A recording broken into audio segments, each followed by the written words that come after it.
नमस्कार, सगरमाथा टेलिभिजनको प्रस्तुति एसटिभी च्याटमा यहाँलाई स्वागत छ। म सुनिल दाहाल।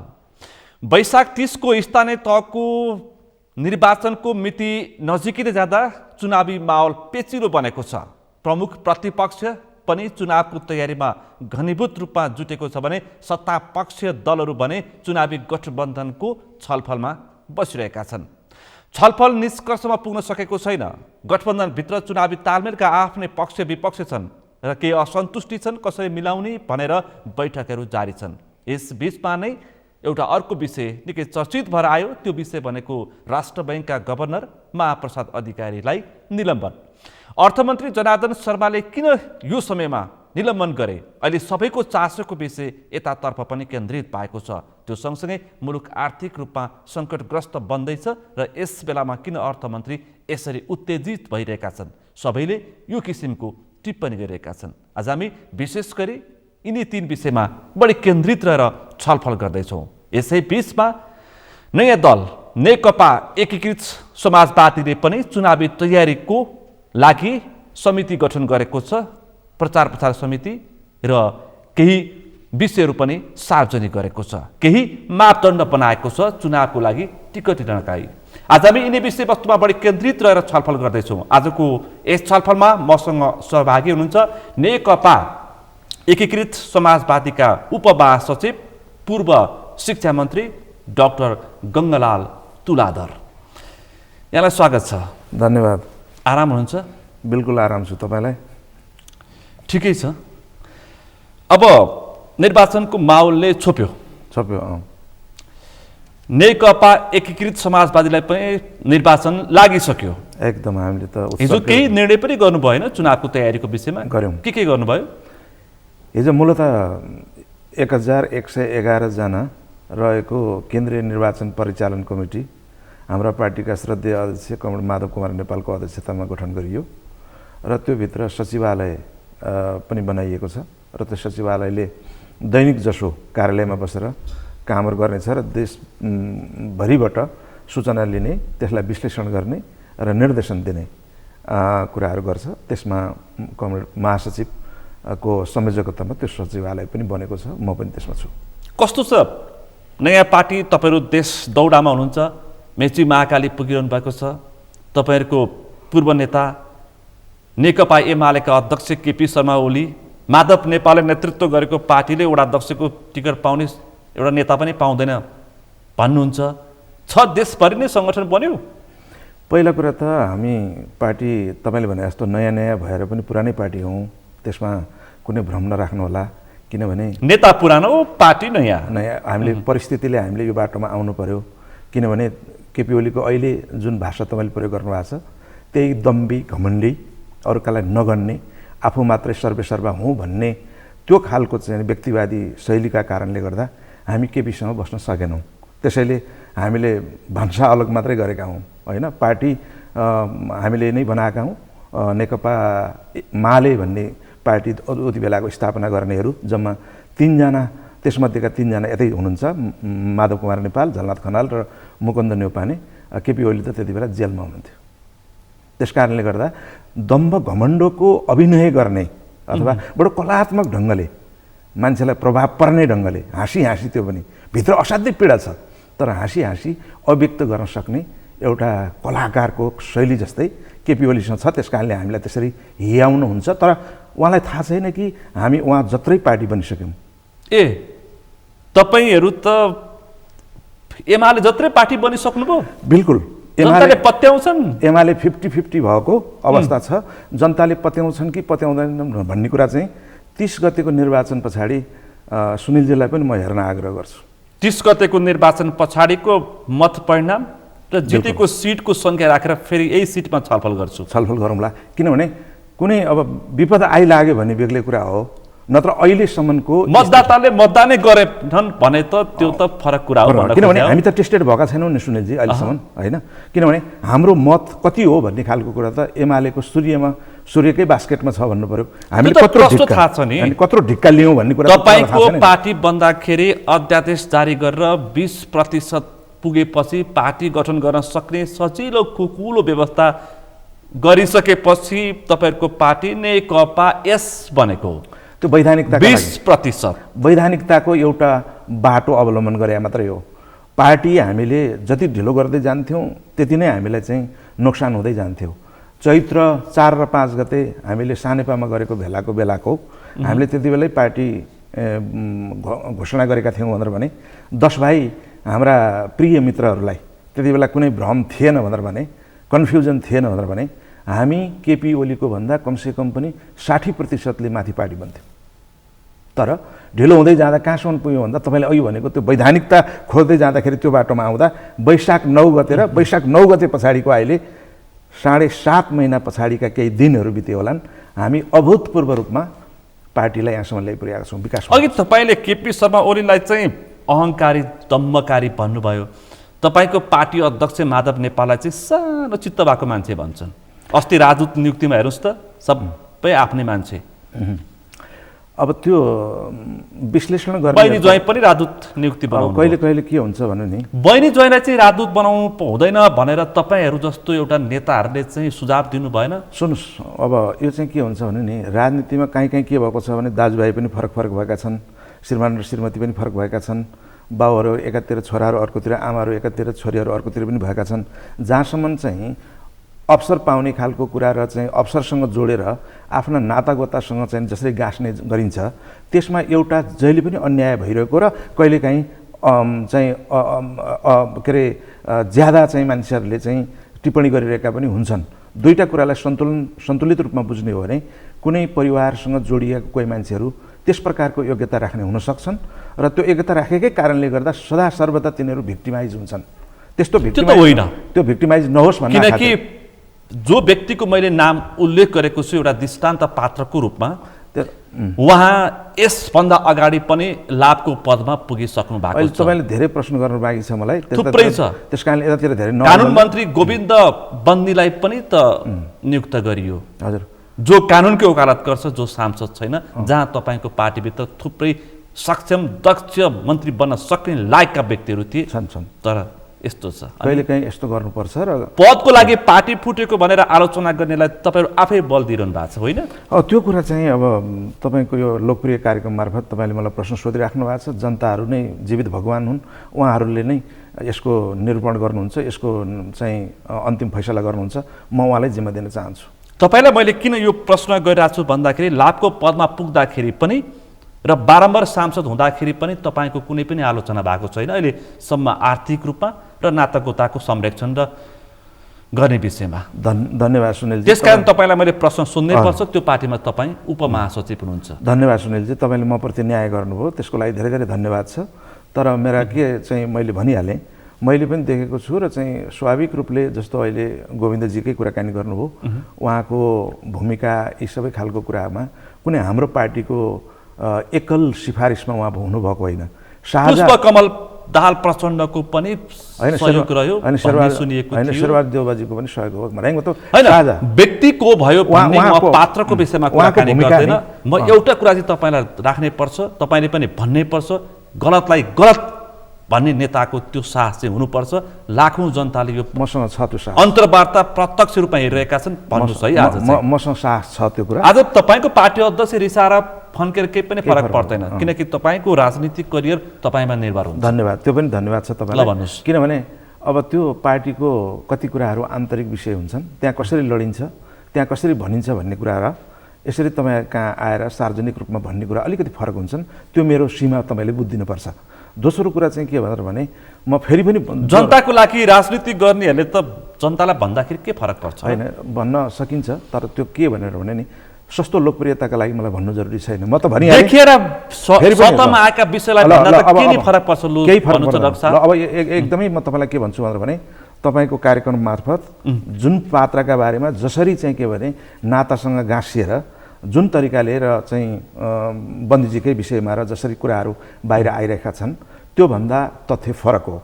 किनभने एउटा व्यक्ति कसैसँग गाँसिनु, कसैको चाहिँ के हुनु, छोरा हुनु, छोरी हुनु, ज्वाइँ हुनु, भाइ हुनु अपराध होइन, होइन। बरु चाहिँ कहिले कहिले के हुन्छ भनेर भन्दा त्यस्तो भएको कारणले डराएर लोकरञ्जना, लोक हाँस्छन्, टिप्पणी गर्छन् भन्ने आधारबाट चाहिँ कहिले कहिले नगरिदिँदाखेरि चाहिँ निजहरूप्रति चाहिँ अन्याय भइरहेको हुनसक्छ।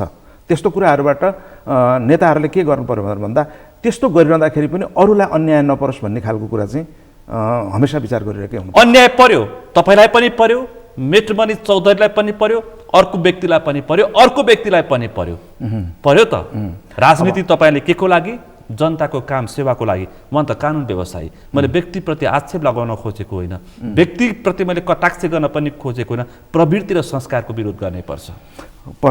तर कसले काम कसरी गरेका छन् र कुन कुन बेलामा कस्तो जङ्क्चरमा कसरी भूमिका गरे भन्ने खालको निम्ति होइन कहिले कहिले पुरस्कार र दण्डको दुइटै खालको चाहिँ प्रक्रियाहरू अवलम्बन गर्नुपर्ने। थुप्रै छन् त संवैधानिक अङ्गहरू, किन मन्त्री नै बनाउनु पर्यो? त्यसमा गङ्गालाल तुलाधर चाहिँ त्यसमा सक्षम थिएन। अहिले त म मन्त्री भइसकेकै मान्छे हो, पहिला पनि सांसद पनि पटक भइसकेकै हुँ, पछि पनि कुनै बेला बनौला, नबनी भने पनि केही फरक पर्दैन। म पार्टी निर्माणको लागि जुटेको मान्छेको कुरा हो। सुनिलजीको म प्रतिको सदस्यताका लागि धन्यवाद, तर मेरो बारेमा त्यति धेरै चिन्ता नगर्नुहोस्। मैले व्यक्तिलाई दृष्टान्त राखेर मात्रै छलफल गर्न खोजेको। धन्यवाद, त्यसको लागि धन्यवाद छ। किनकि यस्तो पात्रहरूको खाँचो छ समाजमा, किनकि सबै नकारात्मक सन्देश मात्र गइरहेछ। हिजो म अस्ति हेरेँ कि राजदूत नियुक्तिदेखि लिएर राष्ट्रिय सभाको सदस्य नियुक्तिसम्म हेर्दाखेरि सबै आफन्त परे त। भन्नुहोस् न, तपाईँले खुला रूपमा भन्ने मान्छे होइन, आफन्त होइन भन्छन्। नारायणजीको बारेमा तपाईँले त्यो खालको दाहालको बारेमा चाहिँ उहाँको 7 पुस्ता पनि साइनो पर्दैन पनि भन्छन्। खै के हो थाहा छैन मलाई त्यो त होइन। अब उहाँ नै हुनुहुन्छ, पार्टीमा पनि लाभको पदमा उहाँ हुनुहुन्छ, अब त्यो हिसाबले सरकारको लाभको पदमा उहाँ नै हुनुहुन्छ। अस्ति तपाईँले पत्र पत्रिका हेर्नुभयो, भाद्र कुमार नेपालका आफन्त र पुष्पकमल दाहाल प्रचण्डका आफन्तको लिस्ट, सरकारी लाभ खानेहरू र पार्टीको वर्चस्व कायम गर्नेहरू। अब यति मात्रै भन्छु म तपाईँलाई होइन, यसमा धेरै समय जान लाग्यो। उहाँहरू यसका निम्ति उहाँहरू नै तयार हुनुपर्छ होइन। उहाँहरूलाई कति कसले डिफेन्ड गरे, कसले रक्षा गरे भन्ने खालको कुरा मात्र होइन। उहाँ विवेकशील नेताहरू हुनुहुन्छ, पार्टीको शीर्ष के अरे एउटा चाहिँ भनौँ न फर्स्ट लिडरसिपमा उहाँहरू हुनुहुन्छ। उहाँहरूले रोल मोडल बन्नुपर्छ।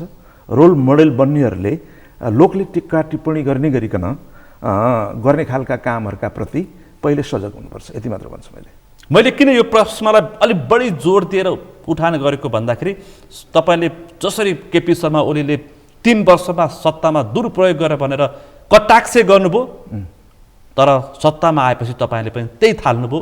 जनताको प्रश्न तपाईँलाई जस्ताको तस्तै सोधेको होइन, चोकमा सुनेको प्रश्न सोधेको मैले। धन्यवाद त्यसको लागि, त्यो प्रश्नको लागि धन्यवाद छ। म जहिले पनि यो प्रश्न धादिङको गल्छीको चोकमा सुनेको प्रश्न पनि हुनसक्छ माननीयजी। ठिक छ। म त्यसमा चाहिँ त्यो जनताका प्रश्नहरूका प्रति, जनताका टिप्पणीका प्रति जहिले पनि जनताले आँखा के अरे औलो ठाडो पारेर म प्रति गर्ने प्रश्नका निम्ति म शिर निहुर्याएर सम्मान गर्छु। पार्टीमा यस्तो भइरहेछ, तपाईँ सङ्घर्ष गर्छु, पार्टीमा आन्तरिक सङ्घर्ष गर्छु। त्यस्तो फेरि त्यस्ता किसिमका निर्णयहरू आइरहे भने नहोस् भनेर फेरि पनि तपाईँलाई ल्याएर यही प्रश्न गर्छु। हुन्छ, तपाईँ र म सधैँ धेरै वर्षदेखि हामी सँगसँगै यस्ता खालका कार्यक्रममा छौँ। तपाईँको प्रगति म उत्तरोत्तर प्रगति चाहन्छु र त्यस्ता क्रममा मलाई जहिले पनि जनताको कोठाघरमा ल्याएर उभ्याउने कुरामा म चाहिँ आफू खुसी नै हुन्छु। अब यही बिचमा फेरि गभर्नरलाई निलम्बन गरियो। चुनावको मुखमा अर्को एउटा मेसेज के दिन खोजेको? तपाईँहरूको गठबन्धनभित्रको शक्तिशाली गुरिल्ला अर्थमन्त्री जनार्दन शर्मा छलफल हुँदैन, देश नै राजनीतिक होइन, आर्थिक होइन, सबै नैले चासो राखेको विषय छ। तपाईँले पत्तै पाउनुभयो कि पाएन? बेसरी पत्ता पाएको छु र एउटा साथीको नाताले होइन, गुरिल्ला अर्थमन्त्री भए पनि मन्त्री चाहिँ अहिलेको सम्मानित अर्थमन्त्री हुन्। गुरिल्ला हिजो थिए, उनी रूपान्तरित भएर यहाँ आएका हुन् भन्ने अर्थमा उनी मेरा साथी हुन्। त्यस हिसाबले चाहिँ नै अब उनका बारेमा कुरा भएको कुराहरू चाहिँ बाहिर टिप्पणी भएको कुरा त्यसमा चाहिँ मैले यो पनि व्यक्तिको विषयमा कुरा गरेको होइन। मैले अर्थ मन्त्रालय जसले हाँकेको छ गठबन्धनको, तपाईँ प्रत्येक बैठकमा हुनुहुन्छ साथमा, हिजो अस्ति पनि फोटो देख्दै थिएँ। त्यसो भए म तपाईँलाई एउटा मात्र के भन्छु भने होइन, तपाईँलाई कति चित्त बुझ्छ चित्त बुझ्दैन थाहा छैन। हाम्रा कुरा जनतालाई चित्त बुझ्नु, हाम्रा कुराहरू त जनतालाई चित्त बुझ्छ र बुझ्दैनन् भन्ने कुरा त जनताले भोलि परिणामबाटै देखाइदिइहाल्छ होइन। किनभने जनता भनेका जीवित भगवान् हुन् भनेर म चाहिँ भनेको भनेकै छु। उहाँ जनतालाई राजहंसको जस्तो भूमिका दिनुपर्छ, दुधको दुध पानीको पानी छुट्याउने। त्यस कारणले गर्दाखेरि जनताले यो कुरा हेरिराख्नु भएको छ, देखिराख्नु भएको छ। नेताले पनि दुधको दुध पानीको पानी छुट्याउन सक्ने आँट गर्नुपर्छ। म त्यही अभ्यास त्यो अभियानका क्रममा त्यही अभियानमा छु म पनि होइन। तर गाह्रो के छ भन्नुहुन्छ भने अहिले हामी गठबन्धनमा छौँ। गठबन्धनमा सामेल दलहरू होइन, गठबन्धनमा सामेल दलहरूको अर्को दलको दलीय चाहिने निर्णय र उसले गर्ने खालका कुराहरू र ऊप्रति आउने टिप्पणीका बारेमा म ज्यादा सहजताका साथ टिप्पणी गर्न थालेँ भने होइन, यो हाम्रो दलको मान्छे होइन, त्यस कारणले गर्दा गऱ्यो यसले दलीय मतलब गठबन्धनको सामान्य मर्म पनि बुझेन भनेर भन्न सक्छन्। तर तपाईँको अघिको प्रश्नको सुरुमा म के आउँछु भनेर भने यो अहिले यो चाहिँ नि बेला होइन। यति बेला जुन तरिकाले जे भएको छ यो बेला चाहिँ उपयुक्त बेला भएन, यति चाहिँ भन्छु मैले। त्यो बातचिता नेकपा एकीकृत समाजवादीलाई पनि आइपुग्छ, आउँछ, निश्चित रूपमा आउँछ। सिङ्गो गठबन्धनलाई पुष्पकमल दाहाल प्रचण्डको एउटा टाउको, माधव कुमार नेपालको एउटा टाउको, यो एउटै टाउको फरक मात्रै बनिरहेछन्। देउबाको पनि हो, देउबाको चाहिँ अझै पर भन्छ, अनि त्यो के अरे देउबाको पनि हो, उपेन्द्रको पनि हो, अनि को भन्नुहुन्छ मोहन के अरे मोहन विक्रमको पनि हो, बहादुर केसीको पनि हो। पाँच दलीय गठबन्धन भनेपछि दुईटा टाउको मात्र एकातिर भनेर भन्नु भएन क्या तपाईँले? अलिक बढी चाहिँ होइन, पाँचवटै टाउको एक ठाउँमा छ। दुई वामपन्थी, गाह्रो के हुन्छ भन्नु होला भने दुई वामपन्थी, ठिक छ। भोलि गठबन्धनदेखि पार्टी त्यसैले त हामी के भन्छौँ विषय अहिले नै भनिरहेछन् मान्छे। के भन्छन् अहिले हामी के भनिरहेको छौँ भनेर भन्दा यो लोकवाम गठबन्धन हो नि त होइन, लोकवाम गठबन्धन हो, डेमोक्रेटिक लेफ्ट अलायन्स हो। त्यस कारणले गर्दा स्वाभाविक रूपले कम्युनिस्टहरू पनि छन् त्यहाँ होइन, के अरे कङ्ग्रेस पनि छन् होइन। त्यसो भएपछि त हामीले त त्यो त समुच्चमा बुझ्नु पर्यो। तर सुनिलजी एकदमै तपाईँले सान्दर्भिक प्रश्न उठाउनु भएको छ र त्यो चाहिँ के भने जहाँ कहीँ पनि यो चलेको चोक चोक गल्ली गल्लीदेखि लिएर राष्ट्रिय राजनीतिको र अन्तर्राष्ट्रिय क्षेत्रमा पनि र समग्र यसले चाहिँ अहिले चाहिँ मतलब चाहिँ यसले एक प्रकारको भाइब्रेसन चाहिँ क्रिएट गरेको छ अथवा चाहिँ यसले वेभ चाहिँ ल्याइदिएको छ। त्यस कारणले गर्दा यस्तो नल्याओस् भन्ना खातिर मन्त्री हुनेहरूले, म पनि भएकै हुँ होइन, हरेक मन्त्रीले के सोच्नुपर्छ भने मैले गर्ने कामले सिङ्गो देशलाई त्यसले के प्रभाव पार्छ। 2,96,98,00,000 कति होइन त हाम्रो जनसङ्ख्या, यतिलाई कतिले प्रभाव पार्छ। अझ तत्कालै त के पार्छ भनेर भन्दाखेरि सामान्य प्रधानमन्त्री रहेको नेपाली काङ्ग्रेस, आफ्नै पार्टी माओवादी दल, अर्को एकीकृत समाजवादी दल, जनता समाजवादी पार्टी, जनमोर्चाको एउटा जुन खालको एउटा चाहिँ गठबन्धन छ त्यो गठबन्धनलाई पनि यसले असर पार्छ भन्ने कुरा अहिलेका मन्त्रीहरूले, प्रत्येक मन्त्रीहरूले, हाम्रा मन्त्रीहरू एकीकृत समाजवादी पार्टीको तर्फबाट जाने मन्त्रीहरू र राज्य मन्त्रीले समेत पनि र माओवादीको पनि चाहिँ प्रभावशाली सबै मन्त्रीहरू लिएर नेपाली काङ्ग्रेसको सामान्य प्रधानमन्त्रीदेखि लिएर अरू तहका अरू खालका मन्त्रीहरूले समेत पनि हमेसा मेरो कामले, यति पनि मेरो कामले के असर पर्छ भन्ने कुरा उनीहरूले सोच्नुपर्छ। प्रत्येक दिनको निर्णयको बालकोटबाट जस्ताको तस्तै प्रतिक्रिया आइरहेछ। उसको त उसलाई चाहिँ एउटा के छ भने पश्चाताप बोध छ, उसलाई हिन्ता बोध छ, अवसर पनि तपाईले दिइरहनुहुन्छ, पूर्वाग्रह छ, अनेक खालको छ। प्रतिपक्षको त धर्मै हो हैन, अवसर पनि प्रतिपक्षलाई टिप्पणी गर्ने विषय पनि तपाईहरु किन दिइरहनुहुन्छ त नि? त्यसमा दुर्भाग्य हो। हामीले त्यसरी प्रतिपक्षलाई त 1 इन्च र 1 रौँ जतिको पनि ठाउँ दिनु नपर्ने हो, किनभने उसको विकल्पमा बनेको सरकार हो। पक्कै पनि उसलाई चाहिँ के भने 2/3 नजिकको शक्तिशाली सरकारलाई ढालेर, त्यो पनि आफ्नै पार्टीको अध्यक्ष रहेको सरकारलाई चाहिँ नि ढालेर होइन, हामीले फ्लोर क्रस गरेर, हामीले चाहिँ सर्वोच्चमा गएर बुढाले कण्ठमा सुतेर बसेर शेर बहादुर देउवालाई उठाएर बिहान त्यहाँबाट बुढाले सबै गरेका हौँ, बालुवाटार गरेका हौँ। के भने जम्मा जम्मी के भने केपी ओलीजीको दम्भ घमण्ड, व्यक्तिगत महत्त्वाकांक्षा होइन, दक्षिणपन्थी अवसरवादी उनका चरित्र र प्रवृत्तिहरू, मुलुकलाई 2 पटक चाहिँ संसद विघटन गरेर प्रतिगमनतिर लगेको उनका दुराशययुक्त अप्रजातान्त्रिक अलोकतान्त्रिक एउटा कदमलाई चाहिँ परास्त गर्नका निम्ति आफ्नो अध्यक्ष नै भए नि बाउ बौलाइसके पछाडि खेडुकामा हाल्नुपर्छ भने जस्तै आफ्नो अध्यक्षलाई कारबाही गरेर हामी त आएको हो, ठुलो विद्रोह गरेर ठुलो चाहिँ मूल्य चुकाएर। अनि केपी शर्मा ओली भन्दा राम्रो गर्नुपर्ने सकेनौँ भने केपी शर्मा ओली भन्दा नराम्रो गर्न थालेको त जनताको प्रश्न चोकचोकबाट। त्यसैले चोकचोकबाट यो प्रश्न सुनिलजीको चाहिँ कार्यक्रम मार्फत म के भन्छु भने केपी ओली भन्दा राम्रो गर्न सक्छौँ भनेर हामी आएकै हो। स्वाभाविक रूपले केपी ओलीले भन्दा राम्रो गर्न सकेनौँ भनेर भने जनताले अर्को विकल्प हेर्छन्। तयार हुनु पर्यो। पर्यो त्यो त जनताले दिनै फेरि केपी ओलीलाई पनि जनताले स्वीकार्छन्। त्यो त महादुर्भाग्य हुन्छ। हिजो चाहिँ दुर्भाग्य मात्रै भयो, अब चाहिँ महादुर्भाग्य हुन्छ। कसरी? किन भनेर भने तुलना त गरिन्छ नि, सबभन्दा चोरको हो, अपराधीको हो र डाकाको हो भन्ने जस्तो ढङ्गले मान्छेले विश्लेषण गर्न सक्दैनन्। जनताले मान्छेहरू त के भन्छन्, नेता देखेपछि चोर चोर नै हो, सबै नेता चोरै हुन्। हामीले व्यवहार त्यस्तै गरेपछि त भन्ने भयो नि। त्यस कारणले हामीले भन्न नदिनका निम्ति सचेत हुनुपर्दछ। जनताले यो भन्छन् भन्ने कुरा थाहा पाउँदै अझ देख्ने गरिकन नै हामीले त्यो खालको अपराध गऱ्यौँ भनेदेखि त चोरी होइन, त्यो डकैती हुन्छ। ल हेर्नुहोस् त, जति नियुक्ति भए माधव नेपालको खल्तीको मान्छे, अर्को नियुक्ति भयो पुष्पकमल दाहालको खल्तीको मान्छे, नाता जोडिहाले। अनि एकजना मन्त्री भन्थे कि यो देउबा नेतृत्वको सरकार बन्ने बेलामा संसदमा सार्वजनिक कार्यक्रममा पनि उनले भने कि बालकोट बसेर हेर खड्का प्रसाद ओली सरकार कसरी चलाउने हामी देखाइदिन्छौँ। खैर उनी मन्त्रीबाट बाहिरिसकेका छन्। खोइ त के देखाए त? प्रश्न यति होइन, बालकोटबाट उनले देखादेखै छन्। त्यस कारणले बालकोटलाई देखाइदिन्छु भनेको तपाईँहरूले के देखाइरहनु भएको छ भने बालकोटबाट देखादेखै छन्। त्यस कारणले हामीले देखाउनै परेन भन्नु खोजेँ मैले। अहिले अब हामीले पनि चाहिँ के भन्दाखेरि चाहिँ अब त्यो उनले भन्दा ज्यादा हरिभङ्ग देखाउन थाल्यौँ भनेर भनेदेखि त 30 गते जनताले यही पटक दण्ड दिन्छन्। त्यस पछाडि अर्को पटकको सङ्घ र प्रदेशको चुनाव छ। म त त्यहाँ त्यसरी हेरिरहेका छु। त्यस कारणले गर्दा मैले भनिहालेँ, इमान्दारितापूर्वक भन्छु, हामीले गर्ने प्रत्येक खालका कामहरूलाई होइन, प्रत्येक खालका कामहरूलाई जीवित भगवान रूपी जनताहरूले हेरिरहेका छन्, हेरिराख्नु भएको छ।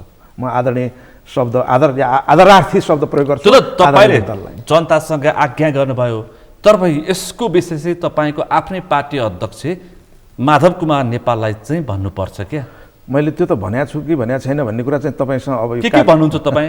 भनिदिनुहोस् न। के यतिसम्म भन्दो रहेछ तुलाधरले भन्ने थाहा पाउँछ? होइन, तुलाधर मात्र होइन, तुलाधर जस्ता तपाईँसँग छलफल गरेर हिजो अस्ति मेटमणि चौधरीसँग यस्तै अर्कोसँग छलफल गरेका थिएँ। तुलाधर बाहेक पनि अरू नेताहरू छन्। केही दिन अगाडि तपाईँकै वरिष्ठ नेता झलनाथ खनाल यहाँ आउनुभएको थियो, उहाँसँग पनि यही प्रश्न गरेको थिएँ। धेरै चाहिँ यो कठघरामा ल्याएर उभ्याउनुहुन्छ जनताको अगाडि। किनभने मैले कठघरा भन्ने शब्द किन भने भन्दा यसरी बेला बेलामा उभिने खालको कुराको लागि नि हरेक नेताहरू तयार हुन्छन् र आफ्नो ढङ्गले उनीहरूको प्रस्तुति रहला, आफ्ना भाव भङ्गीहरू फरक होलान्, त्यति मात्रै कुरा हो। तर हरेक नेताहरूले चाहिँ जनताको अगाडि चाहिँ आफूलाई प्रस्तुत गर्नै पर्दछ। तपाईँलाई म धन्यवादै दिन्छु। जहाँसम्म चाहिँ नि पार्टीभित्रको आन्तरिक सङ्घर्ष छ, अन्तर पार्टी सङ्घर्ष भन्छौँ त्यसलाई, त्यो अन्तर पार्टी सङ्घर्षमा कस्तो हुन्छ भनेर भने कुन विषयले कस्तो बेलामा कसरी रूप लिन्छ र त्यो बेला कसरी प्रस्तुत हुन्छ भन्ने खालको कुरा चाहिँ त्यहाँनिर चर्को रूपले उठेका कैयन खालका कथा व्यथाहरू छन्। र त्यो मेरो 15 वर्षदेखिको पार्टीमा लगानी छ। मैले भोग्दै आएको छु। कहिले विभाजन, कहिले एकता, कहिले रमाउनु पर्ने, कहिले रुनु पर्ने, कहिले हाँस्नु पर्ने, होइन, कहिले चाहिँ एकदमै उग्र ढङ्गले प्रस्तुत हुनुपर्ने, त्यो सबै खालका भूमिका निर्वाह गर्दै आएको छु। अहिले हाम्रो पार्टीभित्र सबभन्दा ठुलो कुरा के हो भन्नुहुन्छ भने तपाईँलाई साङ्केतिक रूपमा मात्रै भन्न चाहन्छु म। ओलीजीसँग विद्रोह गरेर आउनुको एउटै मात्र कारण के हो भने त्यहाँ नीति प्रधान कहिले रहेन, नेता प्रधान भयो। त्यहाँ नीति विधि पद्धतिको पालना कहिले भएन, होइन। त्यस कारणले हामी नीति विधि पद्धतिको पालना गर्छौँ भनेर यो पार्टी बनाएका हौँ। हामीले चाहिँ पद्धति यही नै हो त? त्यसो भए त्यही भएर यो प्रश्न उठिरहेको, फरकता भयो, यो प्रश्न उठेको छ। हिजो केपी शर्मा ओलीले आफन्तलाई पद दिन नपाएर बौलाएकाहरू भन्नुहुन्थ्यो प्रचण्ड माधवलाई, आज उहाँले ठ्याक्कै त्यस्तै व्यवहार देखाइदिनु भयो। हजुर, त्यो ठ्याक्कै। अब सुन्नुहोस् न, अब यसमा कुरा के छ भने अब मैले गरेका कतिपय कुराहरूमा नि होइन, जस्तो पार्टीभित्रको आन्तरिक सङ्घर्षमा, पार्टीको आन्तरिक बहसहरूमा यो कुरा गर्नुहुन्छ गर्नु हुँदैन, कुन कुरा गर्न उपयुक्त हुन्छ, कुन कुरा उपयुक्त हुँदैन, कुन कुरो समयानुकूल छ, कुन कुरा समयानुकूल छैन। म मात्रै हो र हजारौँ लाखौँ कार्यकर्ताहरू मेरो पार्टीमा, अहिले हाम्रो पार्टीमा जो हुनुहुन्छ, सबैको चिन्ता र चासोको विषय भनेको अहिले पनि हामीले नीति विधि पद्धतिलाई स्थापित गर्नकै लागि हो। अहिले सुरुको चरणमा छौँ। स्वाभाविक रूपले काहीँ गल्ती कमजोरी हुन्छ। यो लर्निङ बाई डुइङको प्रोसेस हो। यो ट्रायल एन्ड एरर भन्ने जस्तै हो। शुभ सङ्केत राम्रो दिन सक्नुपर्छ, होइन, राम्रो दिन सकेको भए त्यही खालको परिणाम हामी पाउँथ्यौँ। त्यो तपाईहरुको पार्टीबाट सरकारमा नेतृत्व गर्नेहरूलाई परिवर्तन गर्ने भनेर पनि सुनिएको थियो हो। किन नगरेको? कहिले गर्ने? अहिले चुनाव आइहाल्यो, चुनाव अगाडि गर्दैन, चुनाव पछाडि हुन्छ, गर्छौँ। मन्त्रीहरू फेरबदल हुन्छन्, चुनाव लगत्तै त अब 1-2 दिन 4-5 दिन कति तलमाथि होला। तर के अन्डरस्ट्यान्डिङ छ भने हिजो जति बेला हामीले 6 महिना बाँड्ने भन्ने थियो। बाँड्नेको कुरा होइन, बाँडेको हामी बाँडेको नेता जम्मा पार्नै सकिएन त अनि होइन। अब त्यस्तो पनि तपाईँले सबै कुरो बुझ्नु भएको छ, बुझिएको कुरो जम्मै नसोध्नुहोस् न मलाई भने सुनिलजी, म भन्दैछु त। अनि त्यो बेलामा चाहिँ जुन नेताहरूलाई हामीले 6 महिनाको लागि चाहिँ भनेर पठायौँ होइन, उहाँहरूसँग हामीले पहिले कुराकानी गरेका छौँ। हाम्रो अध्यक्षले भनिदिनु भएको छ 7-8 आचार संहिताका बुँदाहरू पनि उहाँले चाहिँ प्रत्येक मन्त्रीहरूलाई पढाउनु भएको छ, सुनाउनु भएको छ, त्यही अनुसारले निर्देशन दिनुभएको छ। त्यो अनुसारले चाहिँ उहाँहरू पनि मेन्टली प्रिपेयर्ड हुनुहुन्छ, मानसिक रूपले तयार हुनुहुन्छ होइन। अरू को पठाउँछौँ भन्ने कुरा चाहिँ नसोध्नु होला मलाई। अहिले त्यही सोध्दै थिएँ। अहिले वैशाख 30 पछि केन्द्रीय सरकार अथवा देवा सरकारको केही मन्त्रीहरू फेरबदल हुन्छन्, एकीकृत समाजवादीबाट को जान्छन् भनेर प्रश्न सोध्नुपर्छ होला। मलाई त छिटोभन्दा छिटो सूचना दिनुपर्ने छ, किनभने त्यो कुराले चाहिँ 30 गतिको चुनावलाई प्रभाव पर्ला भनेर मलाई चाहिँ फेरि त्यत्तिकै चिन्ता छ फेरि होइन। मन्त्रीबाट छुट्ने बित्तिकै, हट्ने बित्तिकै, फुस्किने बित्तिकै बालकोट पुग्छु भनेर चेतावनी दिइरहेछन्। त्यस्ता पनि म सुनेको छु, तर त्यो सत्य होइन। पुग्छन् है? त्यो पुग्छन्, त्यस्तै सुन्दैछु। किन? रङ फेर्नेहरूको भार हुँदैन। कुरा चाहिँ बडो जब्बर खालको गर्नुभयो है तपाईँले। त्यस्तो भएछ भने त्यो पनि दुर्भाग्य हो। हामी जुन किसिमको चाहिँ जुन विशिष्ट परिस्थितिमा चाहिँ पार्टी निर्माण गरेर यसरी अगाडि बढ्दैछौँ, हाम्रा मान्छेहरूबाट एकाध त्यस्तो भयो भने हामीप्रतिको विश्वासमा धमिरा लाग्छ। त्यस्तो सम्भावना चाहिँ तपाईँहरूले चाहिँ देख्नु भएको छ कि छैन? त्यस्तो हुन सक्ने खालको सङ्केत अहिले मैले देखेको छैन। तपाईँले भनिसकेपछि मलाई आवाज चाहिँ भएको छ। मानिसहरूले त्यसै भनिरहेछन्। लोकले भन्ने खालको कुराहरूलाई हामीले हमेसा ध्यान दिनुपर्छ। प्रवृत्तिले सङ्केत देखाउँछ, विगतको प्रवृत्तिले सङ्केत देखाउँछ। मेरो प्रश्न यति नै हो। मान्छे रूपान्तरित पनि हुँदै जान्छन्, नहुन पनि सक्छन्, त्यस्तो पनि हुन्छ परिणाम। तर मूल रूपमा मान्छेहरू, मैले अघि भने यो लर्निङ बाई डुइङ, गरेर सिक्ने कुरा हो, ट्रायल एन्ड एरर, यो मेथडबाट मान्छेहरू अगाडि बढ्छन्।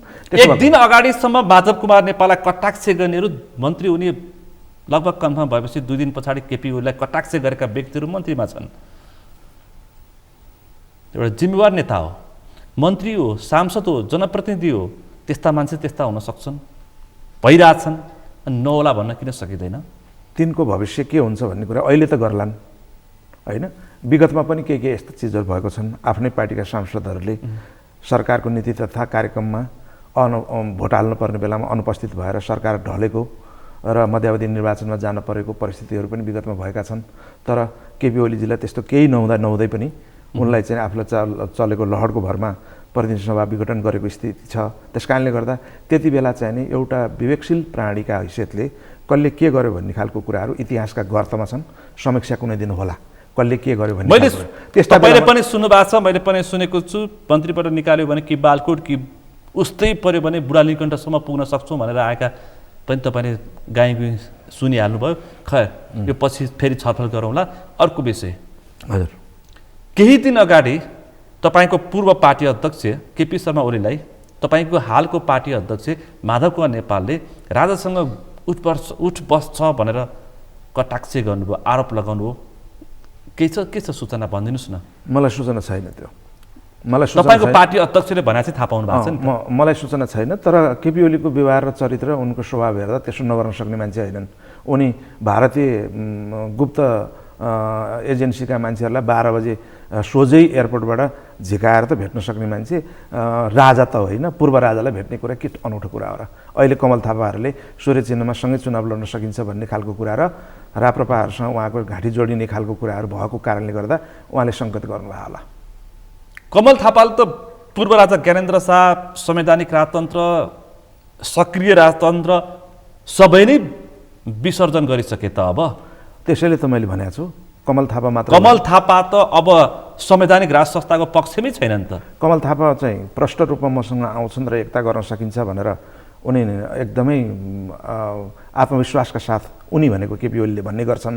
लिङ्गदेलका बारेमा चाहिँ अलिकति रिजर्भेसन छ उनको, होइन? त्यसैले कमल थापाका ठाउँमा लिङ्गदेल गएनन्, त्यो राप्रपा गएनन् भने म जान्दिनँ। नत्र भनेदेखि चाहिँ यो देशमा के हुनेवाला छ भनेर भने पक्षगामी शक्तिहरू, प्रतिगमनकारी शक्तिहरू, यो भाषा तपाईँलाई नमिठो लाग्ला, होइन? पूर्व राजा सबै एक ठाउँमा हुन्छन् र त्यहाँ केपी ओली पनि हुनेवाला छन्। यही चुनावमा हेरिराख्नु होला। उहाँहरूकै चुनावमा पूर्व राजा ज्ञानेन्द्र शाह, तपाईँले नयाँ कुरा भन्नुभयो। केपी शर्मा ओली नेकपा एमालेका अध्यक्ष र वामपन्थी पार्टीको अध्यक्ष केपी शर्मा ओली, कमल थापा, राजेन्द्र लिङ्गदेल अथवा राजावादीहरू एउटै किताबमा उभिएर चुनावको प्रतिस्पर्धा गर्छन्। हो, उहाँहरूको अभिव्यक्ति त्यो आइसक्यो। त्यस कारणले मैले चाहिँ एकदम प्रमाणमा आधारित एभिडेन्स बेस्ड कुरा गरिरहेको छु। मेरो तपाईँ तथ्यगत रूपमा बोलेको? एकदम तथ्यगत रूपमा उहाँहरूले भनेको आधारमा है। किनभने यतापट्टिको गठबन्धनलाई, होइन, मूर्छा पार्ने गरिकन हान्नलाई के गर्नु पर्यो त भन्दा यो गर्नु पर्यो भन्ने खालको ठाउँमा उहाँहरू जाँदै हुनुहुन्छ। त्यसले हामीलाई के फाइदा गर्दैछ भनेर भन्दा कमसेकम पनि प्रजातान्त्रिक, लोकतान्त्रिक, अग्रगमनकारी शक्ति भर्सेज पक्षगामी, होइन, प्रतिगामी, अलोकतान्त्रिक, अप्राकृतिक शक्तिहरूको बिचमा यो चुनाव हुन्छ। त्यस कारणले हामीलाई त रमाइलो हुन्छ।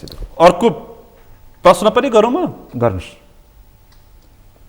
अहिले गठबन्धनका जो प्रधानमन्त्री हुनुहुन्छ, नेपाली कङ्ग्रेसको सभापति पनि हुनुहुन्छ, उहाँले अहिलेसम्म गठबन्धनको टिकट बाँडफाँडको मोडालिटी दिइरहनु भएको छैन।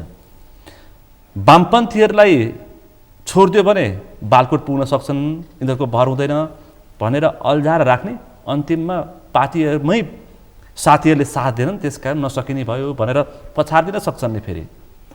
मेरो 45 यसतर्फ चाहिँ तपाईँले कतिको ध्यान दिनुभएको छ? मेरो 45 वर्षदेखि भन्नु पऱ्यो, होइन? 45 वर्षदेखिको सानो बचपनदेखिको अहिलेसम्मको मेरो अनुभवले तपाईँले भनेका कुराहरू यो हुनसक्छ। राजनीतिमा असम्भव भन्ने चिज केही पनि हुँदैन। त्यो तपाईँले भनेका कुरा नि एउटा बल्छी देखाएर हामीलाई चाहिँ हल्लाएर राख्नु खोजिया पनि हुनसक्छ। त्यस्तो भयो भनेदेखि चाहिँ मैले भनिहालेँ, नथिङ इज इम्पोसिबल भन्छु क्या। केही कुरा पनि असम्भव छैन पोलिटिक्समा। अनि बालकोटतिरबाट त छिर्न दिन भनिसके, हामी पनि छेर्न दिन्नौँ भनेका छौँ नि। 5 दलीय गठबन्धनभित्र इनकेस कुनै तरिकाले चाहिँ नि सुड पसाउन खोज्यो बालकोटले भने छेदन गरिदिन्छौँ भनेका छौँ हामीले। 5 दलको बिचमा मात्रै, 5 दलभित्र सुड पसाउन खोज्यो भने, 5 दलभित्र धोका भयो भने चाहिँ फेरि कहाँ पछारिने? कोटेश्वरको चोकमा? यो बालकोट, आलोकनगर, बुढा नीलकण्ठ, कहाँ भन्नुहुन्छ, खुमलटार, यी कसैलाई थाहा नहुने गरिकन स्थानीय तहमा बिल्कुल अर्को खालको गठबन्धन पनि बन्न सक्छ नि। के भन्न सकिन्छ? त्यो भनेको प्रचण्ड, माधव, उनीहरूलाई थाहा नहुने गरिकन, केपी ओलीलाई पनि थाहा नहुने गरिकन, देउवालाई पनि थाहा नहुने गरिकन। अनि कुन शक्ति आउँछ योभन्दा बाहेक त? त्यो बाहेक त्यही भित्रको शक्ति आउँछ। तर उनीहरूलाई शीर्ष नेता भन्नेहरूलाई, सिरानीका नेताहरूलाई थाहै नदिकन तल गठबन्धन हुनसक्छ। त्यो माथि यी भनिएका टाउकालाई थाहा नहुन पनि सक्छ, नहुन पनि सक्छ। किनभने हामीले स्थानीय विशेषतामा, त्यहाँको वस्तुनिष्ठ त्यहाँको परिस्थितिमा, होइन, एकले अर्कालाई सम्मान गरेर जाने ढङ्गले गठबन्धन अगाडि बढेन भनेर भने तल कुन शक्तिका बिचमा चुनावमा तालमेल गर्दाखेरि चाहिँ जितिन्छ, त्यही शक्तिसँग तालमेल गर्न सक्ने भएपछि सुनिलजी तपाईँलाई गोप्य कुरा एउटा कुरा म भन्न चाहन्छु। जनताले, होइन, गोप्य कुरा भन्नुहोस्, जनतालाई नयाँ कुरा हुन सक्छ, होइन? त्यो चाहिँ के भने गठबन्धनको बिचमा तालमेल हुन सकेन भनेर भने नेकपा एमालेसँग पनि तल धेरै ठाउँमा साँठगाँठ हुन सक्ने भएको कारणले गर्दा बाध्य भएर हामीले के भन्यौँ भनेर भन्दाखेरि गठबन्धनकै बिचमा मात्रै तालमेल हुन्छ है, अरू हुँदैन भनेर काङ्ग्रेस सबै हामी 5 दलले भन्न बाध्य भयौँ। केही दिन अगाडिको निर्णय अब पनि अझ त्यो सशक्त ढङ्गले आउँदैछ। त्यो वैशाख 30 अब धेरै दिन बाँकी छैन, अब 1 महिना बाँकी छ। चुनावको प्रचारको लागि जानै पर्छ, गाउँ छिर्नुपर्छ, होइन? तर यहाँ कुनै किसिमको मोरालिटी तयार भएको छैन। कङ्ग्रेसले अल्मलाइरहेछ। तपाईँहरू कङ्ग्रेसले के भन्छ भनेर बाहिर ढोका बाहिर बसिरहनु होइन। त्यसो भन्नुहोस् न, त्यसो भन्दा चाहिँ यो केपी ओलीकै जस्तो चाहिँ आवास भेटिन्छ कि तपाईँको प्रश्नमा। उनले हामीलाई हियाउनका निम्ति, हामीलाई चाहिँ गिज्याउनका निम्ति, हामीलाई खिसिट्युरी गर्नका निम्ति यस्ता भाषा प्रयोग गर्छन्। तर मैले चाहिँ होइन। होइन, तपाईँ त जस्तो सज्जन मित्रले कहाँ त्यस्तो गर्नुहुन्छ र? तपाईँको नियतमाथि काहीँ पनि मलाई शङ्का छैन। तर कुरा के हो भन्नुहुन्छ भने नेपाली कङ्ग्रेस लाई पनि समस्या छ, अब उसको आन्तरिक समस्या छ। त्यहाँ 40 र 60 वा त्योभन्दा बढी पनि होला, के होला पर्सेन्टेजका कस्तै छ नि होइन। त्यहाँ डाक्टर शेखर कोइराला र गगन थापा पक्षहरूको धारणा फरक छ गठबन्धनमा। तर निर्णयमा चाहिँ उनीहरू पनि के गरेको थियो भन्दाखेरि गठबन्धन सैद्धान्तिक रूपले गठबन्धनमा जाने भन्ने त निर्णय भइसक्यो होइन। तपाईँलाई म एक दुईवटा गठबन्धनमा आफै तलको पनि गठबन्धनमा सामेल भएर निर्णय गराएर आएको व्यक्तिका नाताले तपाईँलाई के भन्छु भनेर भन्दाखेरि तलको स्पिरिट के छ भनेर भन्दाखेरि यो गठबन्धन अहिले मात्र होइन, यो गठबन्धन प्रतिनिधि सभा र प्रदेश सभाको चुनावसम्म पनि कायम राख्नुपर्छ भनेर निर्णय गरौँ भनेर निर्णय गरेको इतिहास पनि छ, हामीसँग प्रमाण पनि छ। पालिकाहरू र सबै वडामा तालमेल र गठबन्धन गरेर जाऊँ भनेर पनि निर्णय भएको छ। हामी गठबन्धनमा सामेल दलहरूका बिचमा हिलो छ्यापाछ्याप आरोप प्रत्यारोप नगरौँ भन्ने प्रकारको आचार संहिता पनि निर्णय गरेको स्थिति छ। त्यसो भएर यहाँको कुरा मात्र होइन, सौहार्दता तल पनि छ। कस्तो खालको सौहार्दता बनिसक्यो भनेर भन्नुहुन्छ भने अब कहिले कहिले यो माया पिरतीलाई चाउरी पिरती भने तपाईँले सुन्नुभएको छ? सुनेको छु होइन। राजनीतिमा यो चाहिँ अनेक खालका चाहिँ यो खेलो फड्को भएर राजनीतिका खास प्रजातान्त्रिक खालका मूल्य मान्यताहरूमा आधारित सम्बन्धहरूलाई, त्यस्ता मायाहरूलाई कहिले कहिले अरू सूक्ष्म स्वार्थहरूका कारणले गर्दा चाउरे पिरतीमा परिणत भएपछि अनेक खालका अस्थिरताहरू यो मुलुकमा पैदा भएका हुन्। त्यसो भएको हुनाले यो विशिष्ट परिस्थितिमा बनेको गठबन्धन र यसको भविष्य पनि लोकतन्त्रसँग जोडिएको, संहितासँग जोडिएको, संविधानको कार्यान्वयनसँग जोडिएको कारणले गर्दा त्यसको तलको चाहिने कुरा के छ भन्दाखेरि ग्रासरुट भनौँ न, तलको आधार भूमिमा मानिसहरू के छन् भनेर भने उनीहरू मिलेर कुराकानी गरिरहेको म देख्छु। तर जहाँसम्म विश्वासै गर्दैन वामपन्थीहरूले हरियो रुखमा भोट हाल्छन् भनेर कङ्ग्रेसहरू विश्वस्तै हुन सक्दैनन्। अनि त्यो चाहिँ कस्तो भन्दाखेरि एउटा हामीले विगतमा त्यस्तो अभ्यास गरेका छौँ। हेर्नुहोस्, 48 सालमा धादिङबाट सांसद भएर म आउँदाखेरि नेपाली काङ्ग्रेसका मानिसहरू र हामीहरू एउटै टेबलमा बसेर चिया खाँदैन थियौँ। बोलचाल समेत बन्द हुन्थ्यो। बोलचाल त अलिअलि थियो तर चिया खाँदैन थियौँ। चिया खाइसकेपछि वामपन्थीहरूसँग चिया खाएपछि वामपन्थीको होइन बास्ना र गन्ध आफूतिर सर्छ भनेर काङ्ग्रेसहरू कुर्सीमा बस्न पनि तयार हुँदैन थिए। अब हामी पनि यिनीहरू भनेका यस्ता हुनु भन्ने जस्तो लाग्थ्यो। त्यस्तो किता कटको राजनीति यहाँ आयो हेर्नु त। आज गठबन्धन गरेर एउटै चुनाव चिन्हबाट चुनावमा प्रतिस्पर्धा गर्नुपर्ने अवस्था आयो भनेपछि यो देश आफ्नै अध्यक्ष टाढाको भयो, कमरेड टाढाको भयो, कमरेडलाई प्रतिगामी देख्न पर्ने स्थिति आयो। कङ्ग्रेस नजिक भयो, देउबासँग चाहिँ नि पिरती गाँसियो होइन भनेपछि देउबाले पनि सबै त स्वार्थको राजनीति होइन, स्वार्थका राजनीति तपाईँ परिभाषित गर्नु होला। त्यसैले म के भन्छु भने स्वार्थलाई तपाईँले पोसिबिलिटिज होइन सम्भाव्यताहरूसँग जोड्नुभयो भने, बाध्यताहरू जोड्नुभयो भने, प्रिन्सिपल अफ नेसेसिटी भनेर आवश्यकताको सिद्धान्तसँग जोड्नु हो भने कहिले कहिले यस्तो खालको परिणाम आउँछ। त्यो त वामपन्थीहरूले भन्ने भाषा हो होइन। नेपाली कङ्ग्रेसले धेरै भन्छन् हिजो आज प्रिन्सिपल अफ नेसेसिटी। आवश्यकताको सिद्धान्त त माओवादीले बढी प्रयोग अथवा कम्युनिस्टहरूले बढी प्रयोग। मैले पनि भर्खर सुनेर तपाईँलाई भनेको यो चाहिँ यसभित्र स्वार्थ छ के होला। त्यस कारणले गर्दाखेरि चाहिँ यो कङ्ग्रेस र कम्युनिस्टहरू मिलेर चुनाव लड्ने भन्ने पनि आवश्यकताको सिद्धान्त हुन्छ।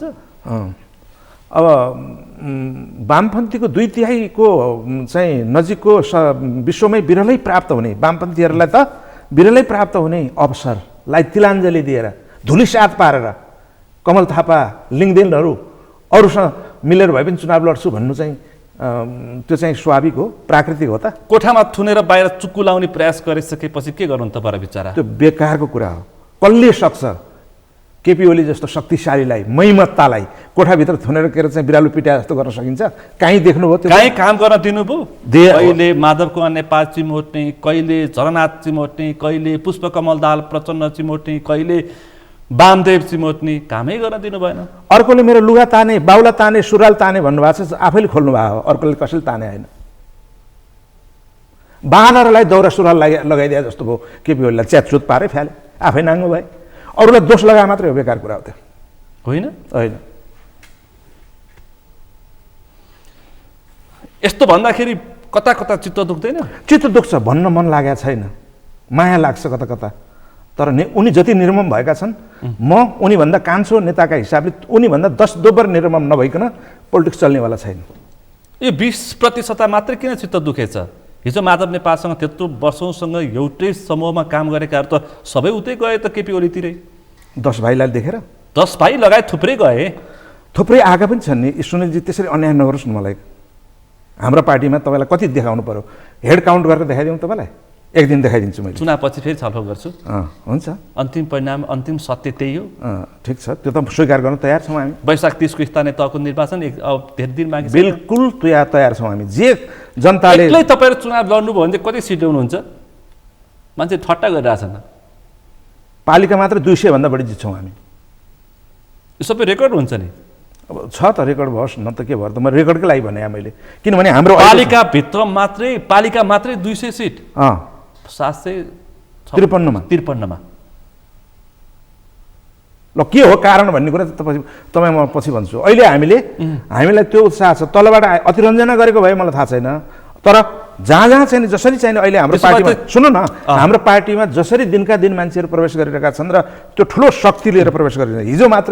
हिजो मात्रै म तपाईँलाई अहिले तुरुन्तै नाम भन्दिनँ, किनभने त्यो माइनेट नभइसकेका हुनाले 3वटा प्रमुख होइन वामपन्थीहरू भित्रकै 3वटा शक्तिहरू हिजो मात्रै हामीसँग साइन गर्नुभएको छ। आज पार्टी एकताको लागि। अर्को कुरा, अहिले चाहिँ के भने नि 15 दिन अगाडि वडा कमिटी गठन गर्न जाँदा मान्छेहरूलाई सिला खोजे जस्तो गरिकन बटुल्नु पर्ने ठाउँमा 15 दिन पछाडि म गएको कार्यक्रममा महिलाको सङ्ख्या मात्रै 100 भन्दा बढी, पुरुषको सङ्ख्या 300 भन्दा बढी चाहिँ एउटा कार्यक्रममा देखेको छु। त्यो किन भयो? त्यो स्याम्पल तपाईँलाई मैले बताउँदैछु। हाम्रो चाहिँ के भन्दाखेरि यो 7.5 महिनाको अवधिमा तपाईँ 48 को पनि सांसद, 51 मध्यावधि निर्वाचन गिरिजा प्रसाद कोइरालाले गरेको। 51 पनि सांसद हुँ म। 51 पनि तपाईँ सांसद। 51 को तपाईँ सांसद। तपाईँले रेडियो नेपालबाट एउटा घटना र विचार भन्ने कार्यक्रम आउँथ्यो, त्यसमा चाहिँ दैनिक 10,000 जना काङ्ग्रेसमा प्रवेश गर्थे। चुनाव सकेपछि नेकपा एमालेको शक्ति ठुलो भयो, पहिलो पार्टी बन्यो र 9 महिनाको सरकार बन्यो मनमोहन अधिकारीको नेतृत्वमा। यो पार्टी प्रवेश भन्ने चाहिँ यस्तै हुन्छ क्या? होइन, त्यो अतिरञ्जना थियो, त्यो बेला चाहिँ त्यो अतिरञ्जना थियो। अहिले भने चाहिँ मैले चाहिँ वास्तविकता भने सभा सम्मेलन हुन्थे, मान्छे प्रवेश पनि गर्थे, सबै काङ्ग्रेसै काङ्ग्रेसमै भयो जस्तो लाग्थ्यो। बाटो सबै काङ्ग्रेस भयो भनेर पनि प्रचार लाग्थ्यो होइन। त्यति बेला चाहिँ के भने नि मनमोहनजी चाहिँ कतिसम्म डिफेन्सिभ रक्षात्मक अवस्थामा हुनुहुन्थ्यो भनेर भन्दा कम्युनिस्टहरूले 60 वर्ष भएपछि चाहिँ आफ्नै बाउ आमा भए पनि यिनीहरूले बाँकी राख्दैनन्, कि काट्छन् कि गोली ठोकेर मार्छन् भनेकोलाई त्यही खालको तपाईँले भने जस्तो नि वारवारती जम्मै काङ्ग्रेस छन् भने परिस्थितिमा त्यति बेला हामीले 81 सिट जित्यौँ। 89 सिट हो के अरे, अझ 89 सिट जितेर के अरे चाहिँ के भन्दाखेरि काङ्ग्रेसभन्दा ठुलो पार्टी भएका कारणले मिल्न सक्ने त्यति बेलाको कल्चरै थिएन। त्यो कारणले गर्दा अल्पमतको सरकारको नेतृत्व मनमोहन अधिकारीले गर्नु जस्तो भए पनि पहिलो शक्ति त बन्यो। त्यस कारणले गर्दाखेरि तपाईँले भन्नुभएको जस्तो चाहिँ वारवारती त्यो खालको कुरा पनि हामी सचेतै छौँ। मैले भनेको त के छ भने ठुलो शक्ति जसरी हामीले चाहिँ हामीपट्टि आयो भन्ने देखिरहेको छौँ नि, त्यो अरू होइन, काङ्ग्रेसबाट आएको सामान्य भोटर्सहरू आएको कुरा मैले गरिनँ। त्यो त कति छन्। मैले त भनेको त नेकपा एमाले छोडेर विद्रोह गरेर आउने कुरा मात्रै गरे भने तपाईँलाई वडा कमिटी बनाउँदाखेरि कम्युनिस्टकै मत तानेको त हो नि। हो, त्यो त गर्ने नै त्यही हो भने। यो सभा सम्मेलन चाहिँ अचम्म लाग्छ क्या, जसको देखे पनि हिजो अस्ति राप्रपाको पनि देखि तपाईँहरूको पनि देखि सम्मेलन उत्रै छ क्या। उत्रै छन् उस्तै छन्। सुनिजी, म एउटा तथ्य भनिदिउँ। उत्रै भए पनि उस्तै चाहिँ होइनन्, अथवा उस्तै भए पनि उत्रै हुँदैनन्। कहिले के हुन्छ भन्दाखेरि जस्तो हामीले कार्यक्रम गरेको चाहिँ जम्मा काठमाडौँ भ्यालीभित्रको, त्यो पनि काठमाडौँ जिल्ला कमिटीले आयोजना गरेका कार्यक्रम मात्रै हो। अर्कोले बाहिरबाट चाहिँ धेरै मान्छेहरू लिएर आएर गरेको कार्यक्रम हो। त्यसैले उत्रै र उस्तै भनेर के चाहिँ दान्नु मिल्दैन। हाम्रो त यो त कास्टिङ मात्रै हो, हामीले एउटा चाहिँ प्रयोग गरेको हो। त्यो कस्तो हुँदो रहेछ भनेर भनेको हेर्नुहोस्, एउटा जिल्लाले काठमाडौँमा 4-5 दिनको चाहिँ नै समय दिएर प्रचार गरेको कार्यक्रम मात्रै हो। हामीले अरूले जस्तो विशाल चाहिँ जनसभा गर्छौँ र धेरै देशैबाट शक्ति प्रदर्शन गर्छौँ भनेर गर्ने हो भने त योभन्दा त कति ठुलो हुन्छ नि। हुन्छ आउँछन् मान्छे मजासँग आउँछन्, किनभने हामीसँग चाहिँ अलिकति इख छ, अलिकति प्रतिस्पर्धा, स्वस्थ प्रतिस्पर्धाको भावना छ होइन। त्यसले गर्दाखेरि चाहिँ सैद्धान्तिक रूपमा नेकपा एमाले, नेपाल कम्युनिस्ट पार्टी, मार्क्सवादी लेनिनवादी र नेपाल कम्युनिस्ट पार्टी एकीकृत समाजवादीमा के फरक छ? धेरै कुरा फरक छ। हेर्नुहोस्, मैले मान्छेका अनुहार मात्रै तपाईँ मलाई समय दिन सक्नुहुन्छ? म 12 किसिमका कुरा बताइदिन सक्छु, तर साङ्केतिक कुरा म के मात्रै बताइदिन्छु। सैद्धान्तिक फरक सैद्धान्तिक फरक त कहाँबाट म सुरु गरौँ, मलाई चाहिँ अलिकति कन्फ्युजन भयो। जनताको बौद्धले जनवादबाटै सुरु गरौँ। त्यसो भए जनताको बौद्धले जनवादको मर्मर भावना को रक्षा र विकास गर्दै समाजवादको कार्यदिशा अवलम्बन गर्ने मूल रूपमा भिन्नता हाम्रो यो हो।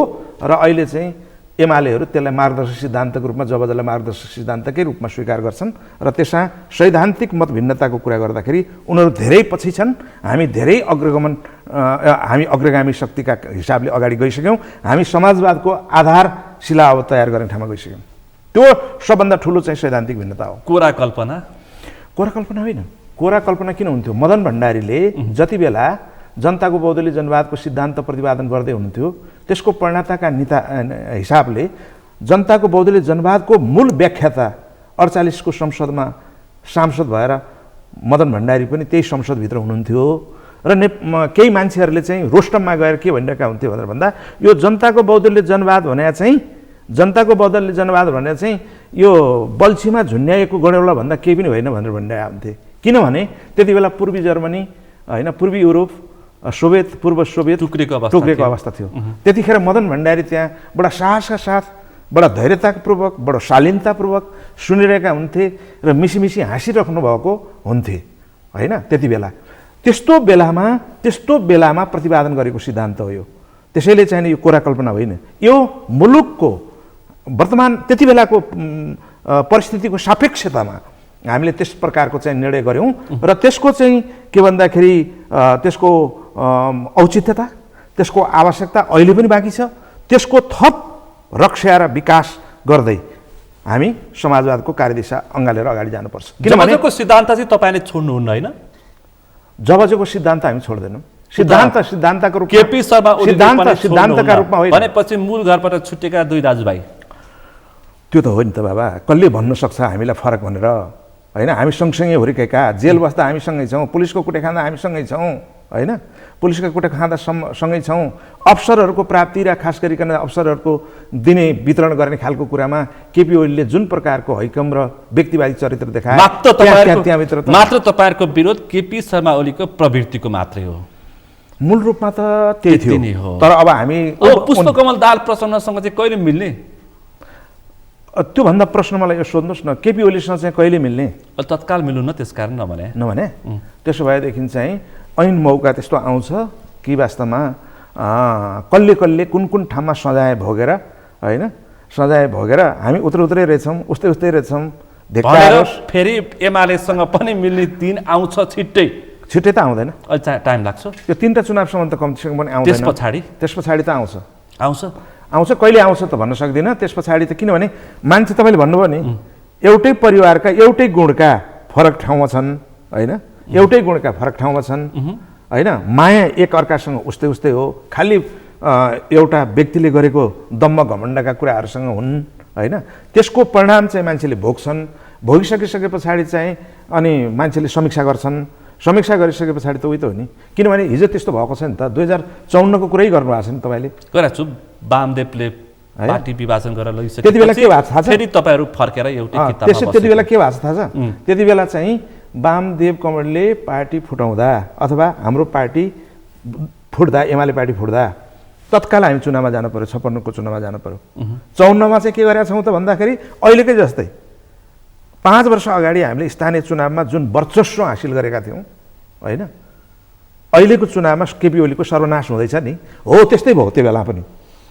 यो विषय चाहिँ अत्यन्तै सान्दर्भिक भन्नुभयो। हाम्रो 30 को स्थानीय तहको निर्वाचनमा पनि सम्भव छैन एमालेसँग मिल्ने। मङ्सिरतिर हुने प्रदेश सभाको र प्रतिनिधि सभाको निर्वाचनमा पनि हुँदैन, त्यसपछि तपाईँहरूको मत आउँछ अनि त्यति बेला वामदेव निर्वाचनमा कहीँ पनि जित हासिल गर्न नसकेपछि एमालेमा फर्केका थिए, तपाईँहरू पनि त्यसरी फर्किनुहुन्छ। फर्किने को हो भन्ने कुरा चाहिँ हेर्नुहोस् है, उल्टो र सुल्टो भन्ने कुरा हो। यो पानीको गिलास उल्टो पार्यो भने पानी जम्मै पोखिन्छ, सुल्टो पारुन्जेलसम्म यहाँ बस्छ। त्यस कारणले उल्टो र सुल्टो बुझ्नु पर्दछ। त्यस कारणले कोलकातापट्टि प्रवेश भन्ने तपाईँहरू चाहिँ होइन, केपी ओली चाहिँ तपाईँहरूको पार्टीमा प्रवेश गर्न त्यसरी बुझ्दिनु भयो, त्यसरी बुझ्दिनु भयो भने सुल्टो हुन्छ। यो चाहिँ सुल्टो भयो। अनि यो अहिलेको भागभण्डामा चाहिँ जहाँ नेकपा एमाले जितेको छ त्यहाँ भागभण्डा गर्ने भनेर एक किसिमको सहमति भइसकेको हो। अनि तपाईँहरूले चाहिँ जहाँ अहिले स्थानीय तहको निर्वाचनमा जहाँ एमाले जितेको छ त्यहाँ चाहिँ हामीलाई गठबन्धनमा हाम्रो उम्मेदवारी हुनुपर्छ भनेर मागेको रे हो। माग दाबी चाहिँ के हुनु पर्यो भनेर नि, त्यसरी माग दाबी चाहिँ किन प्राकृतिक नेचुरल कुरा रहेछ भन्दा नि मैले पनि त्यसरी कुरा उठाएको छु। तथ्यगत रूपमा भन्नुहोस् है, पत्याउने गरी होइन, पत्याउने गरी चाहिँ कुरा के हो भने उहाँहरूले अहिले चाहिँ तपाईँहरूको भोट खै त भन्छन् क्या। हो, तपाईँले नि बेला बेला मलाई प्रश्न सोधिराख्नु भएको छ, तपाईँहरूको भोट खै त भन्दाखेरि हाम्रो भोट एमालेकै बास्केटमा छ, हाम्रो भोट सूर्यकै बास्केटमा छ भनेर अलिकति अनुमान गर्ने हो भने त्यो त फुट्यो नि। यतिसम्म त सत्य कुरा हो। भदौ 9 गतेदेखि त त्यो बास्केटमा भएको चिजहरू फुत्त यतातिर आइरहेका छन् होइन। अनि चाहिँ भदौ 9 गते पछाडि चाहिँ नि नेकपा एकीकृत समाजवादी पार्टी कलम चिन्ह लिएर यस किसिमले आफ्नो गतिविधि गरिरहेछ भनेर भनिसकेपछि त एउटा मान्छेलाई अन्डरमाइन र अन्डरस्टेटमेन्ट त गर्न पाइएन नि। त्यस कारणले कति आयो चाहिँ अहिले भन्न सकिन्न, त्यो त टेस्टेड कुरा भएन।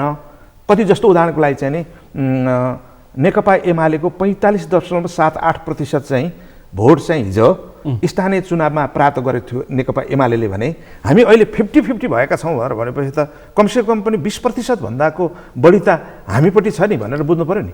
अनि त्यो कुरा चाहिँ शेरबहादुर देउवाले, पुष्पकमल दाहाल प्रचण्डले, उपेन्द्र यादवले पत्याउँछन् हो। यही कुरा नपत्या हुनाले तपाईँको गठबन्धनभित्र अहिले नेकपा एमाले नभए पनि नेकपा एमाले नै छ भनेर बुझ्नुहोस्। त्यो चाहिँ नेकपा एकीकृत समाजवादी हो भनेर हामीले भनेका छौँ। अनि त्यो तपाईँको एकतर्फी एकाङ्की व्याख्या र दावा हो। त्यस कारणले गर्दा अर्कालाई अन्डरमाइन गर्न पाइएन। त्यस कारणले जो जस्तो हो त्यस्तै रूपमा बुझिदिनु पर्यो। हामी जे हौँ त्यही रूपमा बुझिदिनु पर्यो। हामी जिरो हौँ भने उहाँहरू किन चाहिँ हामीलाई चाहिँ के भने हाम्रो गठबन्धन यदि मानौ कि कङ्ग्रेससँग गठबन्धन भएन भने तपाईँहरू 4वटा ग्रुप चाहिँ समूह चाहिँ पार्टी चाहिँ गठबन्धन गर्नुहुन्छ होइन? कोसिस गर्छौँ, त्यो पनि नहुन सक्छ नि। त्यो पनि हुँदैन होइन विभिन्न चरण मैले भन्ने नि तपाईँलाई अघि नै पोसिबिलिटिजका कुराहरू गरिन। सबभन्दा पहिलो त हामी सबभन्दा ठुलो ध्यान केमा दिन्छौँ? सरकारको गठबन्धन, पाँचै दलको गठबन्धन। पाँचै दलको चुनाव भएन भनेर भने 4 दलको, भएन भने 3 दलको, भएन भने 2 दलको, भएन भने एकै दलको। त्यो त गर्नै पर्यो नि। हामी त्यसमा एक दलमै तयार छौँ। एक्लै चुनावी प्रतिस्पर्धा गर्नु पर्यो भने एमालेसँग पनि मिल्नुहुन्छ। स्थानीय तहको आवश्यकता माथि त मिल्दैनौँ, तल के हुन्छ भन्नु सकिन्न। आवश्यकताको सिद्धान्तले मिलाउँछ होला नि। प्रिन्सिपल अफ नेसेसिटीले त्यो ठाउँमा लैजान सक्छ। त्यसकारण तपाईँहरूको दाबी 74 को निर्वाचनमा जहाँ एमाले जितेको छ त्यो चाहिँ होइन, त्यो आधार बनाऊ भने हो। 74 मा जसले जहाँ जे किन एमाले मात्रैको कुरा नि? त्यसमा त काठमाडौँ महानगरपालिकाको मेयरको उम्मेदवार त समाजवादीले पाउने भएन यसले। त्यो मनको लड्डु घिउसी त खानु किन कुराकानी गर्नु र त्यतापट्टि त हाम्रो चाहिँ उनै छैन। यस्तै 6वटा महानगरपालिका छन् नि त सुनिलजी। काठमाडौँभित्र चाहिँ 8 छैन। 8 को कुरा होइन, मागको कुरा हो। मागको कुराकानी कुरा के हो भने हामीले त काठमाडौँ र पोखरै भन्या होला नि होइन? त्यसमध्ये कुनै त्यो त किन भने 6वटा चाहिँ महानगरपालिका छ। 6वटा नगरपालिका मध्येमा कसको के स्थिति हो भन्ने आधारबाट हामी त्यो गर्छौँ। जस्तो उदाहरणको लागि तपाईँको प्रदेशका मुख्यमन्त्रीहरूले कस्तो गरिसके, एउटै घरमा 7वटा मन्त्रालयको बोर्ड टुङ्गाएर बसेका छन्, राखेर मान्छेले उल्ली बिल्ली पारेका छन्। त्यो नबुझेर गरे कि उल्ली बिल्ली पार्नेहरूले त्यस्तो गरे हुन् कि अथवा समाजवादी यसले नै नेतृत्व गरेको प्रदेश नम्बर 1 र बागमतीमा त्यो देखियो होइन? तपाईँले त्यो एउटा चाहिँ किन एउटै घरमा मन्त्रालय बस्नु त सेवा प्रवाहका हिसाबले त्यो असाध्यै सही कुरा हो। तर तपाईँले भन्नु खोज्नु भएको अन्तरियको कुरा चाहिँ मैले के बुझेँ भने मन्त्रालयको सङ्ख्या बढाइयो भन्ने खालको। 7 बाट 17 पुऱ्याइयो हो। त्यो मन्त्रालयको सङ्ख्या बढाउने खालको कुरामा चाहिँ संवैधानिक के व्यवस्था छ त्यो त्यतातिर व्यावहारिक व्यवस्था पनि होइन। संवैधानिक त आफ्नो ठाउँमा छ, व्यावहारिक चाहिँ हेरौँ। होइन, सङ्घीय मन्त्रालय जिल्लालाई 17वटा सुन्नु न, सङ्घीय मन्त्रालय नै होइन जब सङ्घीय मन्त्रीहरूको क्याबिनेट भनौँ न जुन सङ्ख्या छ नि अधिकतम तपाईँले 25 भन्ने सुन्नुभएको छ नि त्यो 25 भन्ने सङ्ख्या र चाहिँ प्रदेशको 15-18 कति हो त्यो सङ्ख्याका कुराहरू गर्दाखेरि चाहिँ अभ्यासमा न्यूनतम सानो आकारको मन्त्रीमण्डल बनाउने अभ्यास पनि भएकै छ। तपाईँले यति राजनीतिक कुरा त गर्नै पर्यो, तपाईँलाई पनि थाहा छ किनकि बागमती प्रदेशमा यति ठुलो जम्मू मन्त्रीमण्डल चाहिँदैन भन्ने कुरा तपाईँलाई पनि थाहा छ। अब राजनीतिक भागभण्डा छ, मिलाउनुपर्छ, तपाईँले यति राजनीतिक भाषा प्रयोग गर्नै पर्छ होइन? त्यो कुरा तपाईँले बुझिहाल्नु भएको छ, मेरै मुखबाट किन अभिव्यक्त गराउनुहुन्छ भन्ने खालको कुरा मात्रै हो। हाम्रो दाजुभाइको सम्बन्धमा तिक्तता नआओस् अर्को पटकदेखि होइन, फेरि पनि पछि त बोलाउनु पर्छ नि तपाईँले। त्यस कारणले गर्दाखेरि कुरा के हो भनेर भन्दा सङ्घीय मन्त्रालय जब 25 के अरे सङ्घीय क्याबिनेट जब 25 जनाको मात्रै हुन्छ त्यो त्यसको लिमिट तोकेको छ भनेर भने प्रदेश मन्त्री मुख्यमन्त्रीहरूले त्यसबाट गाइडेड हुनुपर्छ, यति मात्र भन्छु। देश त आर्थिक रूपमा फस्दै गएको छ त, मान्छेले त चुनावभन्दा पनि यो आर्थिक सङ्कटलाई बढी महत्त्व दिन थालिसके। मतदान गर्ने भोटरहरूले श्रीलङ्का हुन्छ, खाना पाइँदैन, भोकमै लाग्छ भनेर मान्छेको घर घरमा त्यो सन्देश पुगिसक्यो। अहिले त्यस्तो खालको नि त्यही ठ्याक्कै त्यस्तो भन्नु नपर्ने बेला त होइन, तर आइसक्यो। अनि अब चाहिँ हाम्रा व्यवहारहरू हाम्रा क्रियाकलापले पनि त्यो ठाउँमा पुर्यायो। तर त्योभन्दा सबैलाई मैले भनिहालेँ जीवित भगवान रूपी नेपाली जनताहरूलाई यो थाहा छ कि यो त सरकारले गर्नुपर्ने हो, भगवानले गर्ने कुरा होइन। अर्थतन्त्रको यो खालको चाहिँ अहिलेको जे खालको हामीले परिस्थिति देखिरहेका छौँ एउटा हिजोको परिस्थितिको पनि निरन्तरता हो भनेर बुझ्नु पर्यो हामीले। हिजोको कोभिडले हामीलाई हानेको, हामीलाई विपदले हानेको, हामीलाई चाहिँ कुसमयमा आएको विपदले हामीलाई प्रभावित गरेको, हामीलाई चाहिँ अहिले रसिया र युक्रेन बिचको युद्धले प्रभाव पारिरहेको यी आदि खालका कुराहरूले पनि अर्थतन्त्रको यो सूचक र यो काहिल लाग्दो खालको वातावरण बनेको हो। यो कुरा चाहिँ अर्थविदहरूले भन्ने कुरा हो, यो मैले भन्दा पनि होइन। देशमा नै अर्थतन्त्र सकिन लागिसक्यो, डलर छैन। 6 महिना पछाडि तपाईँ ब्याङ्कमा 2 लाखको चेक लानु भने साट्न नसक्ने अवस्थामा पुग्ने अवस्था आइसक्यो। विज्ञले प्रक्षेपण गरिसके, चिन्ता व्यक्त गरेर हरेक दिन नेतालाई चाहिँ भोट चाहिएको छ। देश रहे पो, जनता रहे पो, जनताले खाना पाए पो भोट हाल्न आउँछन् त। यो कुरा चाहिँ के भने मैले सुनिरहेको छु, देखिरहेको छु, अध्ययन गरिरहेको छु, तपाईँहरूको कार्यक्रम मैले हेरिरहेको छु। नियमित रूपमा कसले कस्ता विज्ञहरूले कसरी टिप्पणी गरिरहेका छन्, यसमा कसरी मान्छेहरू ध्रुवीकृत हुँदैछन्, एउटा चाहिँ मान्छेहरूका विचार र चाहिँ सोच्ने प्रवृत्तिहरूमा पनि कसरी ध्रुवीकरण भइरहेको छु यावत कुरा जान्दछु। तर चाहिँ म चाहिँ अर्थशास्त्री होइन, त्यसैले म अर्थशास्त्री तथ्याङ्कीय विश्लेषण म गर्न नसकौला। तर तथ्य कुरा के हो भनेर भने अहिले तपाईँले चाहिँ नि मैले महसुस गरेको र आम नेपाली जनसमुदायले र विश्व जगतले महसुस गरिरहेको चाहिँ आर्थिक सङ्कटका जो हामीले परिदृश्य देखेका छौँ र भोलि हुनसक्ने सम्भावित परिघटनाहरूलाई हामीले चाहिँ अहिले पूर्वानुमान समीक्षा गरेर सचेत हुन सकेनौँ भने हामी सकिन्छौँ। 3 वर्ष अगाडि श्रीलङ्कामा यस्तै बहस भएको थियो, 3 वर्ष पछाडि ठ्याक्कै त्यस्तै। अब समयमै छ, त्यस कारणले हामीले यसले पूर्व चेतावनी दिइसक्यो, मतलब साइरन बजिसक्यो, घन्टी लागिसक्यो। अब पनि हामी सचेत भएनौँ भनेर भने तपाईँले अघि भनेको परिस्थिति होइन पुरै झमझम स्टिकोट लाएर बाजा बजाएर कानमा फुल सिउरेरै आउनेवाला छ। भोलि जनताले खाना पाएनन् र पैसा काम पनि पाएनन् भने त जनताले फेरि तपाईँको चढ्ने गाडीमा ढुङ्गा हान्छन् नि फेरि। श्रीलङ्कामा त्यही भइरहेछ, त्यो पनि तयार हुनुपर्छ हामी। हस् त, थुप्रै विषय प्रसङ्गमा छलफल गऱ्यौँ। छलफलमा सहभागिता जनाइदिनु भएकोमा आभार व्यक्त गर्न चाहन्छु। धन्यवाद, धेरै धेरै धन्यवाद। आज हामीले विशेष गरी स्थानीय तहको निर्वाचनको वरिपरि रहेर छलफल गऱ्यौँ। त्यो सँगसँगै आर्थिक अवस्था र सरकारको काम कारबाही र पार्टीहरूको चुनावी तयारीको विषयवस्तुमा केन्द्रित रहेर छलफल गऱ्यौँ। आजको छलफलमा मसँग सहभागी हुनुहुन्थ्यो नेकपा एकीकृत समाजवादी यस पार्टीका उपमहासचिव पूर्व शिक्षा मन्त्री डाक्टर गङ्गालाल तुलाधर। आजको विषय प्रसङ्ग यति नै। भोलि अर्को विषय प्रसङ्गका साथ एसटिभी च्याट ल्याउने बाचा गर्दै म सुनिल दाहाल पनि बिदा चाहन्छु। सगरमाथा टेलिभिजन हेर्दै गर्नुहोला।